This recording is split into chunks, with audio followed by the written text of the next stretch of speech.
नमस्कार बंधुरा आमार चैनेले स्वागत। आमी एकटा दारुण रेसिपि निये एसेछि जा एकबार खेले बार बार खेते इच्छे करबे एबं मांस एकदमई भुले जाबेन।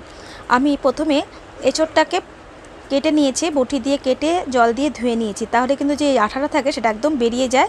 आमी जास्ट आपनादेर देखाबार जोन्नो एमनि करे एखाने केटे निচ্ছি, কেননা এত বড় এঁচড় এখানটায় কাটা যাবে না বলে আমি আগের থেকে কেটে নিয়েছি এবং একটা ফালি আপনাদের কেটে শুধু দেখাচ্ছি।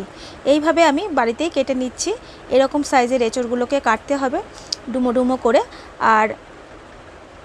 আর কিছুটা আমি একটার মতন বড় সাইজের আলু দিয়ে দেব। ঠিক এই ধরনের এঁচড়টাকে আমি কেটে নেব। আর একটা মাত্র আমি আলু দেব। আমি খুব একটা আলু ব্যবহার করি না। আমি বেশিরভাগই যে কোনো রান্নাতে আলুটা একটু কমই ব্যবহার করি, তবে আলুটা দিলে পরে এঁচড়টাও খেতে ভালো লাগবে, সেই জন্য একটু আলু দিয়ে দিলাম। একটাই আলুর সাইজে দিয়েছি। আর এরপরে আমি এঁচড়টাকে সেদ্ধ বসিয়ে দেবো নুন দিয়ে, একটুখানি অল্প পরিমাণে নুন দিয়ে সেদ্ধ বসালে পরে কি হবে, নুনটাও এর মধ্যে একবারে ঢুকে যাবে। সেই জন্য একটু সামান্য নুন দিয়ে আমি কুকারে দুটো মাত্র সিটি দিয়ে নেব। এর থেকে কিন্তু আমি বেশি দেব না, তাহলে বেশি গলে গেলে কিন্তু খেতে ভালো লাগবে না।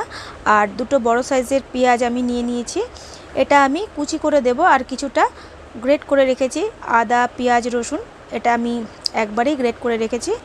আর ছোট ছোট করে পেঁয়াজ আমি কেটে নিচ্ছি।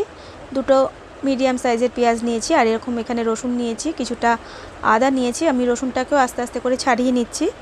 এইভাবে অবশ্যই একবার বাড়িতে ট্রাই করে দেখতে পারেন, এত সুন্দর হয়েছিল খেতে কি বলবো। আমি দুটো টমেটো দিয়ে দিয়েছি, এরকম ছোট সাইজের ছিল বলে দুটো টমেটোই দিয়েছি। দিয়ে এরকমভাবে আমি সাইড থেকে কেটে পরিষ্কার করে নিলাম এবং পিস পিস করে কেটে নিচ্ছি টমেটোটাকে। টমেটোটাকে ভালো করে কাটা হয়ে গেলে আমি একটা সাইডে রেখে দেব। আর যে সেদ্ধ হতে দিয়েছি আমি সেটাকে নামিয়ে নিয়ে আমি কিছুটা ঠান্ডা করে তারপরে সর্ষের তেলের মধ্যে খানিকটা ভেজে নেব, সামান্য একটু নুন আর একটু হলুদ দিয়ে, কেননা আমি পরিমাণে নুন অনেকটাই কম দিয়েছিলাম। আর একটু হলুদ দিয়ে ভালো করে ভেজে নিলে এর টেস্টটাও কিন্তু সুন্দর হয়। আমি ভেজে এই রকম সাইজের একদম করে তুলে নিচ্ছি, ঠিক বেশি কড়া কিন্তু ভাজবো না। আর ওই তেলের মধ্যে খানিকটা গরম মশলা আর তেজপাতা ফোড়ন দিয়ে দেব, আর খানিকটা পেঁয়াজ আমি ভেজে নেব। আর যে বাটা মশলাটা আমি করে রেখেছিলাম সেই বাটা মশলাটা আমি পুরোটাই দিয়ে দেব। ভালো করে নেড়ে চেড়ে আমি এর মধ্যে দিয়ে দেব টমেটো কুচি, হলুদ, একটু লঙ্কার গুঁড়ো, জিরে গুঁড়ো, সামান্য পরিমাণে ধনে গুঁড়ো, নুন, কাশ্মীরি লঙ্কা, আমি 2 চামচের মতন কাশ্মীরি লঙ্কা দিয়েছি। দিয়ে সামান্য একটু জল দিয়ে ভালো করে মশলাটাকে আমি কষিয়ে নেব। ভালো করে কষিয়ে নিয়ে তবেই কিন্তু টমেটোটাকে ভালো করে একদম মিশিয়ে নিতে হবে, নাহলে কিন্তু ভালো লাগবে না। আর খানিকটা আমি খাসির মাংসের চর্বি ছিল, সেই চর্বিটা আমি দিয়ে দিলাম। আর এইভাবে করলে এঁচড়ের টেস্টটাও একদম পাল্টে যায়। আমরা চিংড়ি মাছ দিয়ে তো খেয়ে দেখেছি, কিন্তু খাসির মাংস দিয়ে কোনোদিনও করিনি, আজকে এই প্রথম আমি করে দেখছি, কিন্তু খেতে খুবই ভালো হয়েছিল। এটা রুটি পরোটার সাথে কিন্তু দারুণ যায়। আর একটু জায়ফল গুঁড়ো দিয়ে দিলাম, আর একটু গরম জল দিয়ে ভালো করে আমি অল্প অল্প করে আস্তে আস্তে করে কষিয়ে নেব।